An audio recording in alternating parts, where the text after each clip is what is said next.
Is the government hiding crashed UFOs beneath Wright-Patterson Air Force Base in Dayton, Ohio? I would say we probably retrieved dozens of crashed saucers. Are there declassified government documents that prove that UFO wreckage was secretly flown to the base? Reports claim anywhere from 14 to 16 bodies were recovered from the craft. For the first time on television, exclusive stories from deep behind the secrecy. I had a top secret SCI clearance. I've never told this story on TV before. Is there a conspiracy to hide UFO evidence at the highest levels of the U.S. government? Or is it all just a myth? If you want to know the truth about UFOs, Wright-Patterson Air Force Base would be the place to go. Join us as the UFO Files uncovers the facts behind the legend of Hangar 18.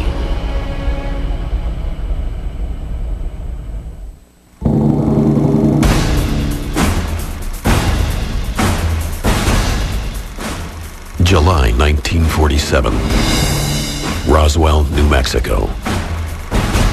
Wreckage of an unknown craft litters a field measuring almost a mile long and hundreds of yards wide. The U.S. Army sends trucks filled with soldiers to the location. Their mission, to secure and retrieve everything from the crash site. The military initially calls the craft a flying disc in a press release. The Army quickly recants the UFO story, and a press conference is scheduled in which the media is told that the wreckage is nothing more than a weather balloon. But according to many UFO researchers, at the same time that the press is distracted with supposedly fake debris, the actual Roswell wreckage and possibly other retrieved items are taken under military control. They are surreptitiously flown almost 1,500 miles away to a military base in Dayton, Ohio, named Wright Field. According to UFO legend, its precise destination is a hangar on the base, Hangar 18. We know that stuff got shipped to Wright because of the testimony of the people who were involved in the shipments on both ends. A declassified FBI document dated July 8, 1947, the same week as the Roswell crash, also provides ties to Wright Field. The object found resembles a high-altitude weather balloon with a radar reflector. But that telephonic conversation between their office and Wright Field had not borne out this belief. Disc and balloon being transported to Wright Field by special plane for examination. Soon after the Roswell debris arrives, the class of 1947 from the military's elite airman training facility, the prestigious Air War College, is flown to Wright Field to investigate. One of the officers on scene is a battle-tested hero of World War II, a fighter pilot whose reputation earns him the nickname Black Mac. But nothing would prepare Marion Magruder and his classmates for what they would witness at Wright Field. It would change their lives forever. He saw metal that was very pliable, that you could wrinkle up in your hands, and then it would go right back into shape, and it was very light, and yet you couldn't tear it apart. He saw parts of wreckage of what were extraterrestrial craft. He saw bodies, and he also saw a living being. He said that it was childlike, very thin, with an oversized head and long arms with 4 digits. My father referred to the fact that we killed it.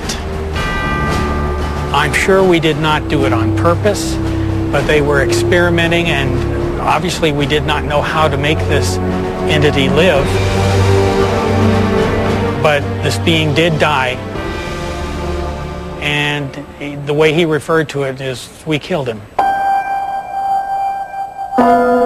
According to his son Mark, Lieutenant Colonel Magruder and his classmates are sworn to secrecy under threat of court-martial Because of this, he keeps his secret for 50 years, even from his family. But in 1997, his health fading, Black Mac begins to open up to those closest to him. I said, Dad, are you finally going to tell us what you know so that we will know? And at the time, he said it was an awesome secret to carry all of his life, to know that there were more than us on this earth, and to not be able to tell anybody.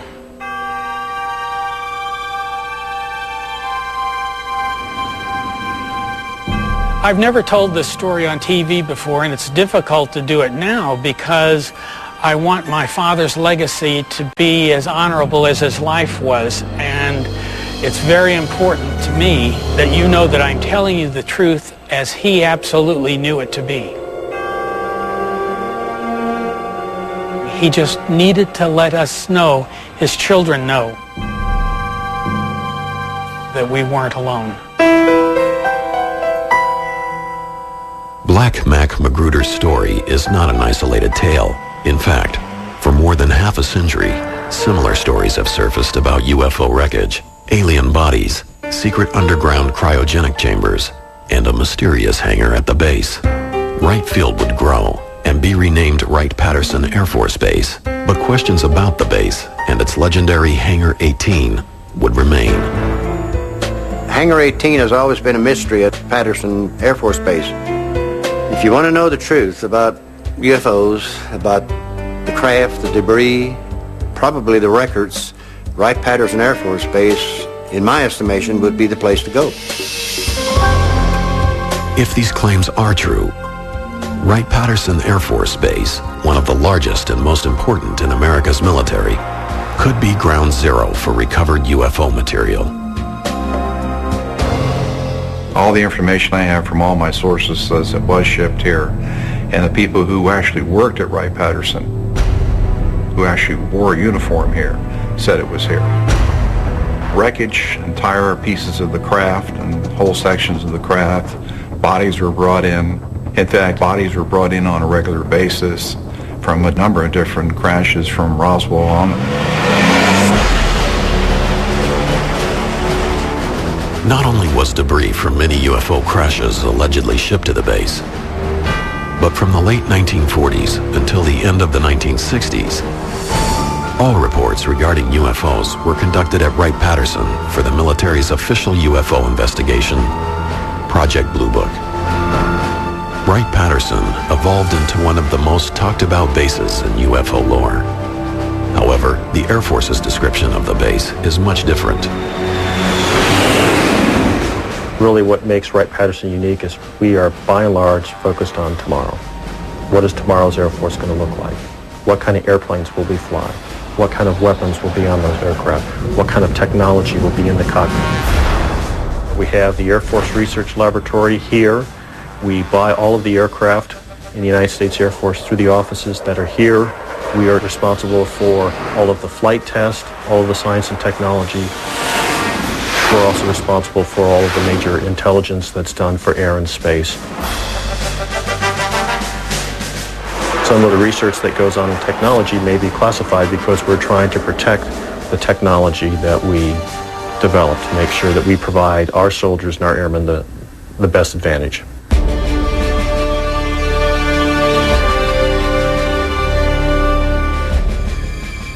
Until the early 1990s, much of this scientifically advanced work was done by the Foreign Technology Division, or FTD, which many researchers believe is the key to understanding Wright-Patterson's role in UFO history.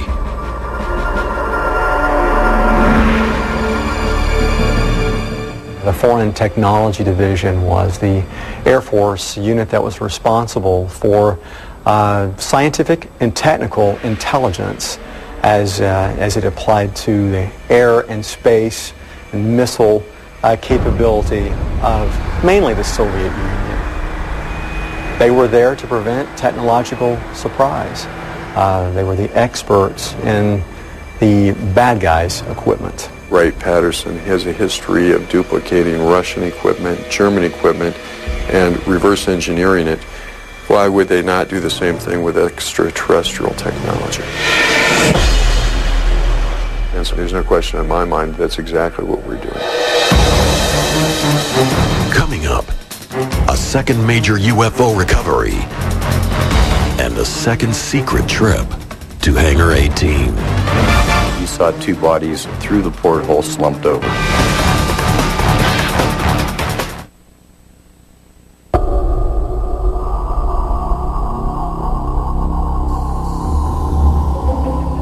March 25th, 1948, Aztec, New Mexico.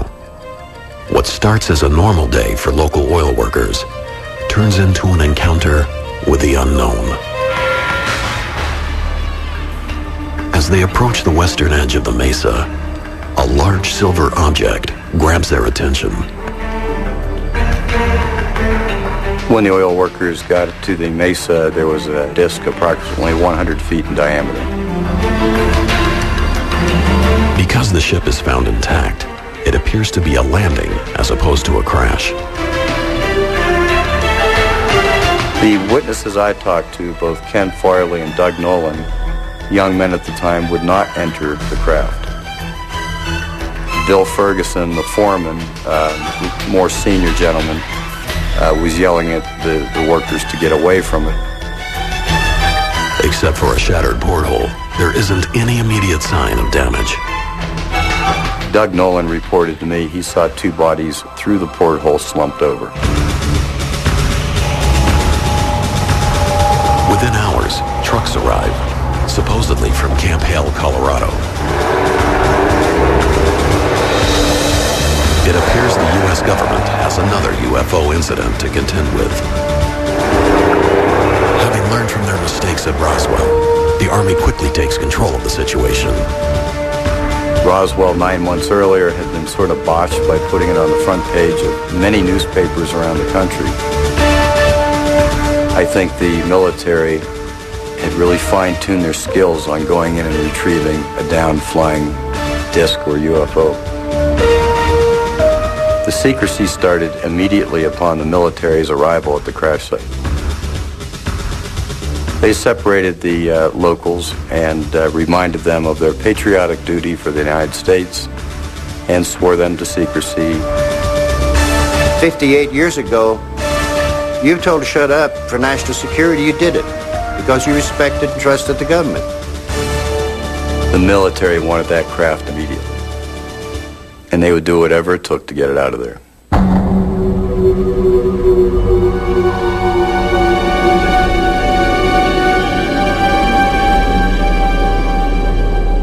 According to the eyewitnesses, the Army recovers between 14 and 16 badly burned alien bodies from the craft.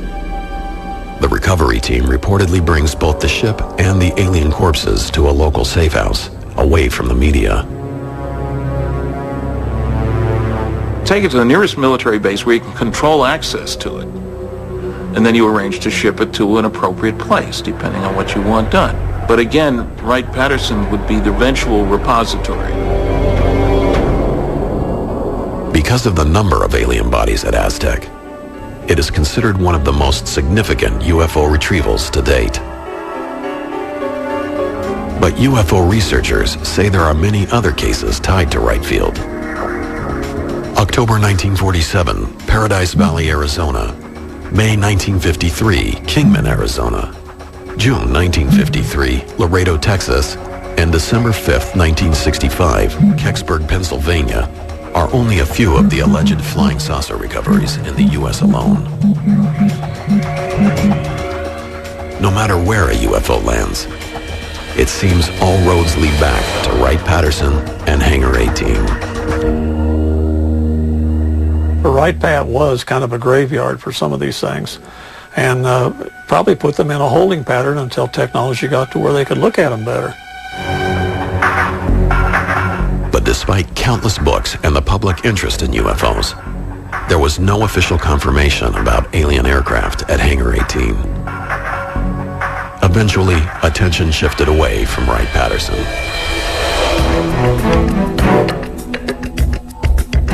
Interest was revived, however, in 1978, when UFO researcher Leonard Stringfield gave a speech at the annual Mutual UFO Network, or MUFON Symposium, coincidentally held in Dayton, Ohio, Wright-Patterson's home. Len was doing things in this field that nobody else had done. He actually had developed a number of people that were leaking information to him.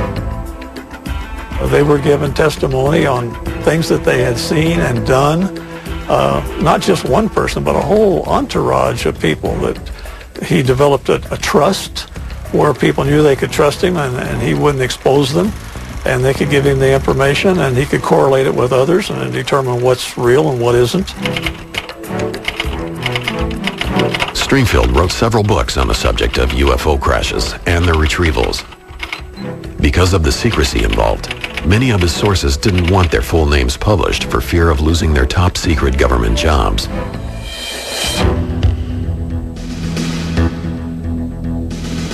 Among the stories of wreckage being stored at Hangar 18 at Wright-Patterson was a tale about a Navy pilot identified only as PJ, who, along with several others, accidentally entered a restricted hangar.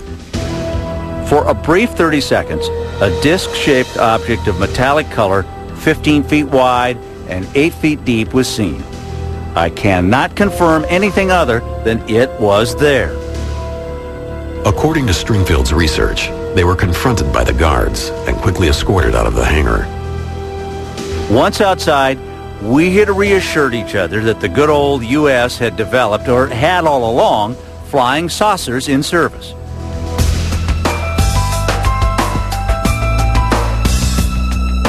As these stories started surfacing, other witnesses came forward.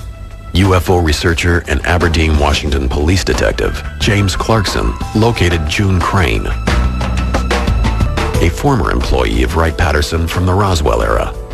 She agreed to sit down with him for an audio interview in 1997, and Clarkson has consented to allow the History Channel to air this interview for the first time on television. Crane's story dates back to the early 1950s. According to the documents she supplied to Clarkson, she was a clerk typist with access to top-secret information. One afternoon, a lieutenant surprised her with a piece of unusual metal. He threw it on my desk, and he says, "June, you're a good wrecker. Tear that thing apart. Break that up." And I took it, and I bent it, and I twisted it, and I laid it back down, and it got right back to the same shape. So it's fairly thick, but it doesn't weigh anything. But it had no weight at all. It was like a feather. I said, "Well, what is it?" And he says, "Piece of a spaceship." He said, "I just come back from New Mexico, and I brought it with me."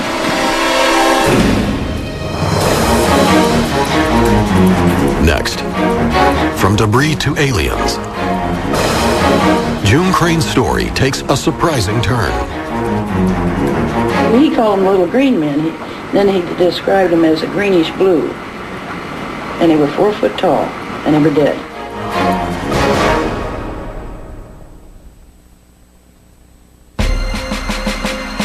It is the early 1950s. Wright-Patterson Air Force Base is at the center of America's high-tech war effort and the Air Force's most sophisticated technology. It is also home to the government's crash retrieval program, which these declassified documents describe as designed to capture for study non-U.S. space objects or objects of unknown origin. It was codenamed Project Moondust. Items retrieved by Moondust were then shipped to the Foreign Technology Division at Wright-Patterson. Project Moondust had to do really with us collecting space junk, things that would be falling out of the sky when a Soviet satellite fell, when a piece of a Soviet missile or a space launch vehicle landed in an area that we could get to. It was important to glean as much of this equipment as possible so that we could study its technical makeup, its structure, and the components and so forth. It was not uncommon for examples of foreign air space and missile technology to be brought back here to Wright-Patterson, even fragments of them, if that's all that could be located. The situation is the same. Here's an unknown aerial vehicle coming down. Let's keep people away from it. Let's grab the wreckage ourselves, and let's lie about it so nobody knows what we've done. Standard practice. And it doesn't matter whether you're talking about airplanes or saucers. One Wright-Patterson employee who may have had access to information about these recoveries was clerk typist June Crane. According to Crane, her top secret clearance allowed her to witness high-level base information, including, she claims, classified files on UFO crash retrievals. In 1997, Crane told UFO researcher James Clarkson her story of downed alien aircraft. For the first time on television, the History Channel is airing that interview. There was 3 times that I'm aware of. I won't vouch for the 4th one because I wouldn't. Are these 3 crashes that you heard about while you worked at Wright-Patterson? Well, one was the Roswell, and then there was 2 other ones.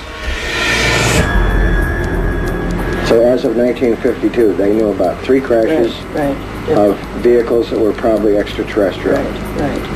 And then the one where they brought the 2 men into Wright-Patterson Air Force Base and put them in the icebox. I didn't see it because nobody was allowed to see it. Okay, when 2 little men... He called them little green men. Then he described them as a greenish blue. And they were 4 foot tall, and they were dead. And we're talking about non-humans. Non-humans, right. According to Clarkson, Crane had kept her silence for 45 years. At the time, she had been forced to sign a confidentiality agreement and was liable for a $10,000 fine. But by 1997, Crane changed her mind. In an email from Clarkson to UFO Files, he explains June had told him, "I'm 72 years old. What are they going to do, shoot me or put me in prison? I think I can handle either one." June passed away in 1998, but her testimony would appear to provide witness to alien bodies at Wright-Patterson. According to many in the UFO field, she is not alone. I have talked to a number of people and interviewed a smaller number at some depth who have said that there were bodies at Wright-Patterson Air Force Base and bodies recovered from Roswell. And remember, Wright-Patterson did have the capability of providing low-temperature storage for biological specimens. They had an anthropoid laboratory there, apes and monkeys and stuff like that. That's a great cover for aliens as well. Additional stories of aliens at Wright-Patterson can be found in the papers of Leonard Stringfield, the ufologist who specialized in crash retrieval. Most of Stringfield's eyewitnesses preferred to remain anonymous or simply go by their initials. One of them, an unnamed former naval intelligence officer, claims to have been present when alien bodies arrived in 1953. I saw the bodies at Wright-Patterson.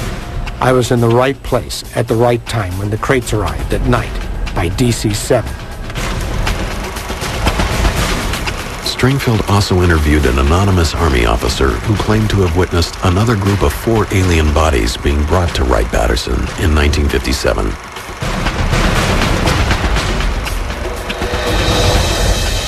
According to the general, the 4 bodies, approximately 5 feet in height, were sent to Wright-Patterson Air Force Base, where he had seen them in a deep freeze morgue, kept at approximately 120 degrees below zero for preservation.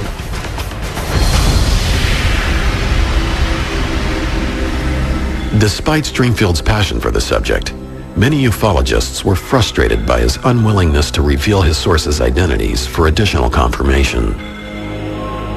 The UFO community was very interested, of course. Any hint of a crash always gets everybody's attention. But the fact that he wouldn't give his sources was really upsetting to a lot of the people because they wanted to run off and check for themselves. And rightly so, why not?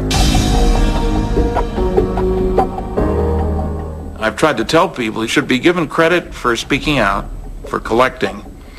But let's not take anything he said as gospel, because we need verification and validation, and very rarely did Len have that. But not all of the witnesses requested to remain anonymous. Respected UFO investigator Ted Phillips told Stringfield he'd been given access to several top-secret photos that showed details of some of the alien bodies supposedly stored at Wright-Patterson. The hand had long, thin appendages, fingers, I suppose. And there was a sort of membrane between the fingers. I'd not seen anything like that before. And for some reason mentioned it to Len. He became excited because he had seen the same thing. I don't know what the origin of the photos might be, but I do trust the source. Regardless of the various witnesses Stringfield interviewed, the descriptions of the actual aliens that were maintained in Hangar 18 were all similar. The general testimony about bodies is quite consistent. Little guys, big heads, relatively long arms, upper arm longer than the lower arm, which is the reverse for us. 4 long skinny fingers, would have made a good violinist, as one witness said. Slit for a mouth, no visible teeth, not really a nose, but 2 little holes, holes for the ears, big eyes for body size, short guys, little gray men if you want, not green, gray.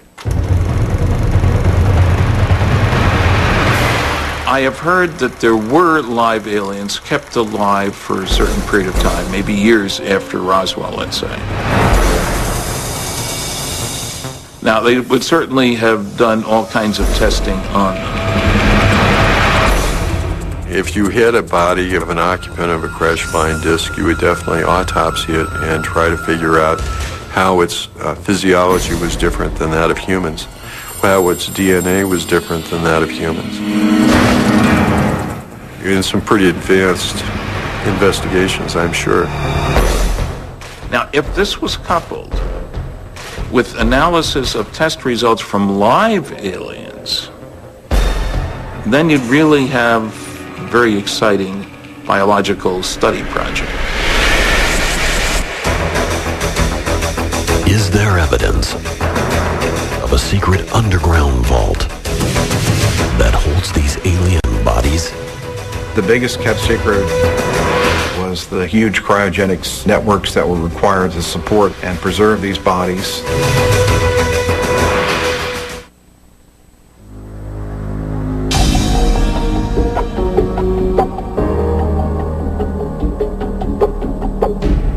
Wright-Patterson Air Force Base is a vast military complex.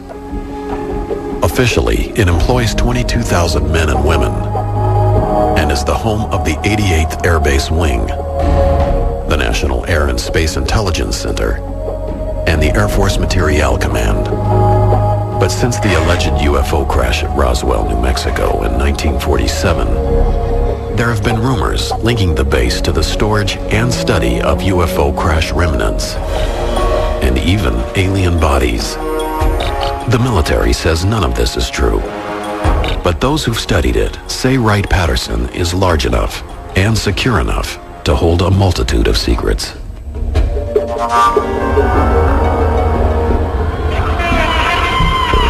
I spent 22 years in the military, about 6 years at Wright-Patterson Air Force Base. Author and retired Air Force Captain Robert Collins says he was a research analyst for the Foreign Technology Division, the FTD, the unit most commonly linked to UFO studies on the base. His official job was to analyze Soviet technology, but Collins has also spent years researching the link between UFOs and Wright-Patterson. In his book, Exempt from Disclosure, Collins determines the mystery of Hangar 18 may lie in a vast underground infrastructure hidden from the thousands of eyes that frequent the base. The reason you don't want to use hangars and the reason you want to use underground vaults is because you want to keep things under cryogenic temperatures and you want to keep it cold, and you want to keep it secure, then the underground vaults would be the ideal place to keep it. Now, we do have a lot of evidence that supports the idea that these vaults were there.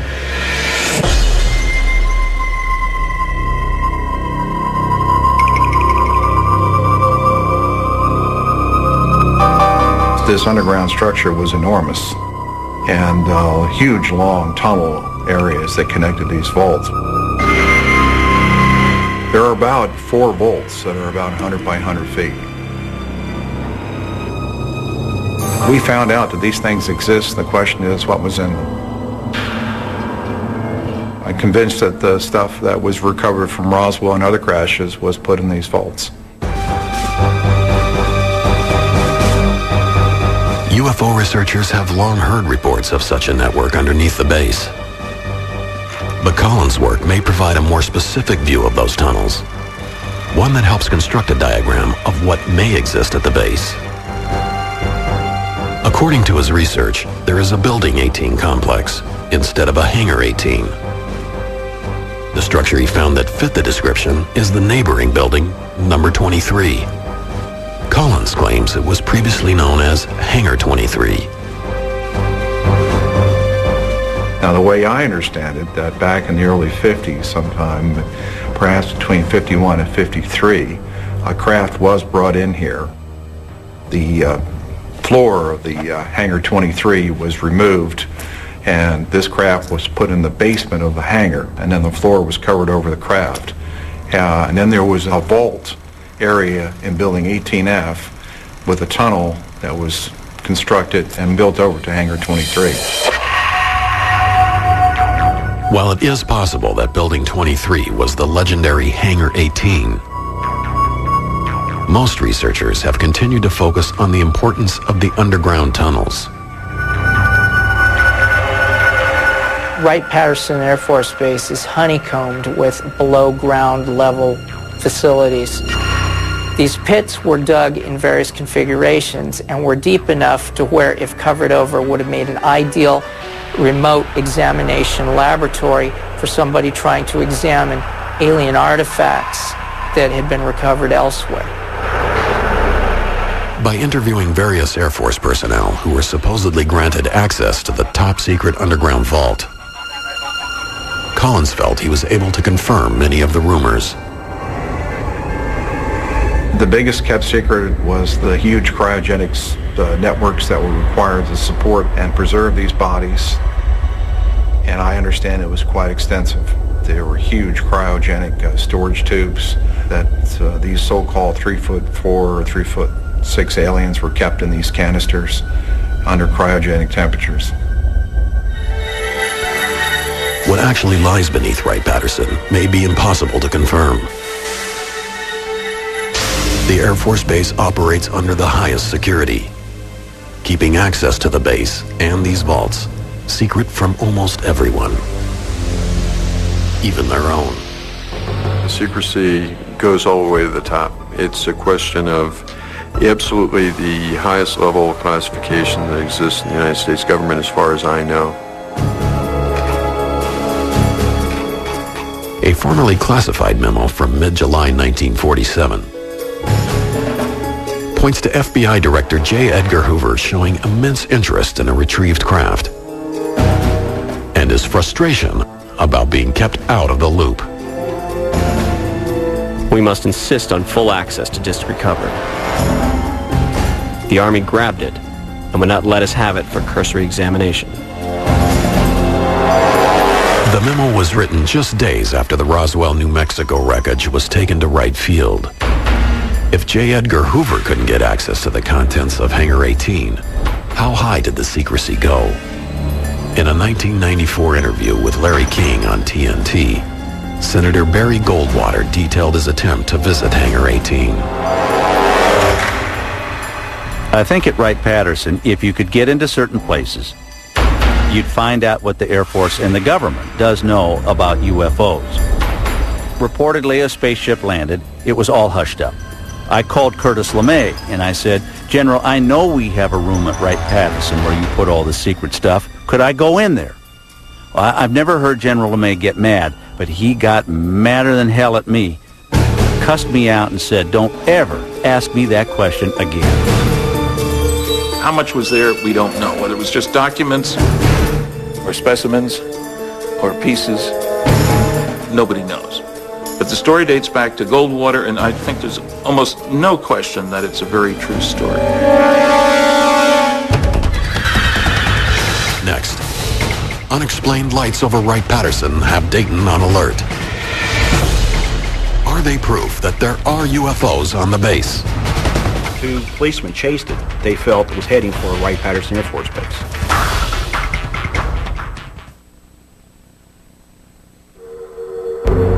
They are schematics, once classified as secret, designs of a craft that appears to be a flying saucer.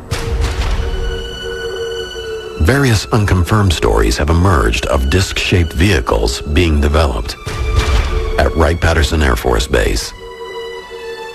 But these declassified government documents from 1955 reveal that the Air Technical Intelligence Center at Wright-Patterson had in fact begun work on a disc-shaped craft named Project Silverbug.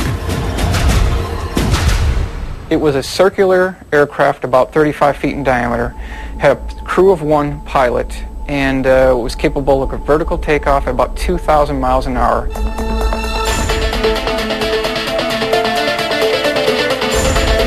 There are witnesses who swear it eventually flew, but most accounts state that Silverbug probably remained on the drawing board. But Project Silverbug wasn't the only example of the military's interest in disc-shaped vehicles. 11 years later, a former pilot who was walking through the hangars at Wright-Patterson during a reunion of his squadron, the Flying Tigers, says he accidentally saw a similarly designed aircraft. Mr. Warren Botts, who had an inquisitive mind at the time, was going through these different hangar bays. When he got to hangar number 4, Bay E, he went through the doorway there. There was an armed guard at the facility who did not see him in the beginning. He started approaching the port main landing gear to investigate it, and that's where the guard stopped him, questioned his authority, and told him he was not supposed to be in there. But he did see a very large monster, his words, of an aircraft that was 116 feet in diameter, at least 12 feet off the hangar floor. Although the name of that specific project has never been disclosed, the U.S. military was apparently interested in a craft that could have looked like this. With Wright-Patterson's history of reverse engineering foreign technology, is it possible that some of the military's advances were gained from retrieved UFOs? I think we've made a great deal of effort to learn bits and pieces based on both the recovered wreckage and the instrument data from tracking UFOs. I don't think we've yet learned how to duplicate that technology overall, that is to build something that could fly the way saucers or motherships do. If you're given Christopher Columbus an unlimited budget in 1493 and a nuclear submarine and say, "Chris is your reward, here's this great nuclear submarine and an unlimited budget, I need 2 more of these." Could he have built one? Not a chance. Summer 1980. Mysterious lights fill the night skies above Wright-Patterson Air Force Base. Newspapers and countless eyewitnesses report the aircraft was unlike anything they'd ever seen. The main reports we saw was the object was moving up and down, was brightly lit, it hovered for long periods of time, and some people said it seemed to disappear over Wright-Patterson Air Force Base. But the biggest thing that gave us what we felt was the conclusive evidence that was something from Wright Field was when the 2 Middletown policemen chased it. They chased it for a long ways towards Dayton, Ohio, and then lost it in an area where they felt it was heading for Wright-Patterson Air Force Base. Wilhelm, a retired Army Master Sergeant and UFO investigator, suspected the military may have been secretly testing the newly developed Harrier jet on the base. The British-designed craft combines the vertical abilities of a helicopter and the forward thrust of a conventional jet. After releasing his findings to the media, Wilhelm was quickly contacted by the military. I got a phone call from a major from Wright-Patterson Air Force Base, and he asked me a lot of questions, and at the very end, he did say, "I cannot make any comments, Mr. Wilhelm, but all I can say is you've done your homework."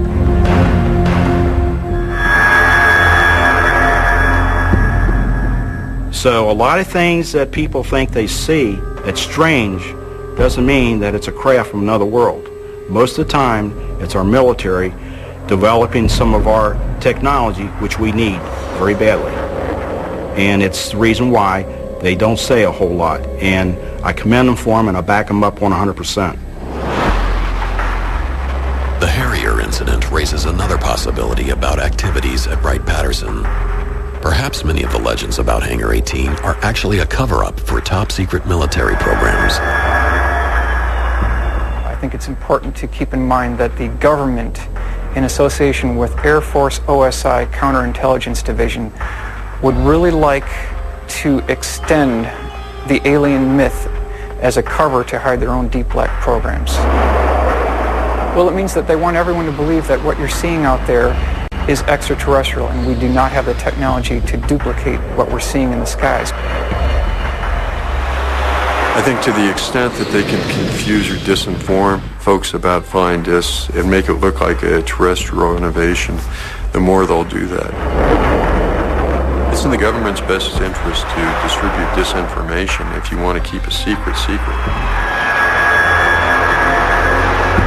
The debate over Hangar 18 and Wright-Patterson Air Force Base may never be completely resolved. I would say upward of over 80% convinced that it's true. There was wreckage there. There were bodies brought there.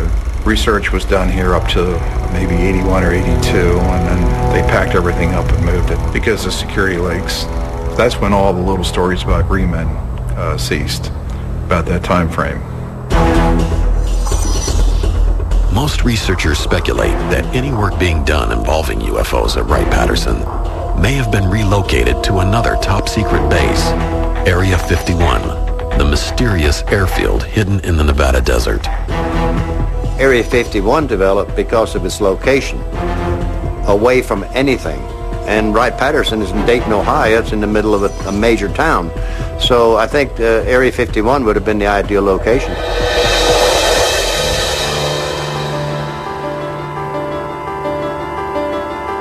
Officially, the government won't confirm that any actual UFO wreckage exists at all. Despite the denials, there are government documents that indicate that wreckage from Roswell and other mysterious crashes were shipped to Wright-Patterson for purposes of examining the debris. Government programs existed that show the airbase had an interest in gathering any foreign space vehicles it could locate. And there is testimony that the government wants to keep all of this under wraps, even from some of its most prominent officials. But why? What is the truth behind the legend of Hangar 18? Nobody can conclusively prove without hard evidence that we do have alien bodies. It's all just rumor and speculation. It's so much more romantic to think that we have it is, but again, no concrete physical evidence has appeared after 60 years of this mystery. There really was a Roswell spacecraft, and there really were other UFOs that were recovered by forces loyal to the United States. It's just that the classic Hangar 18 was more of something that you would see in the movies, and it was part of the rumors that circulated the UFO community for well over 35 years. The bottom line is that since we've collected flying discs, we're not going to throw them away. They either exist at Wright-Patterson or they exist in an underground facility somewhere in the U.S. West. Wherever it is, they exist in a warehouse under U.S. control, and they haven't been thrown away.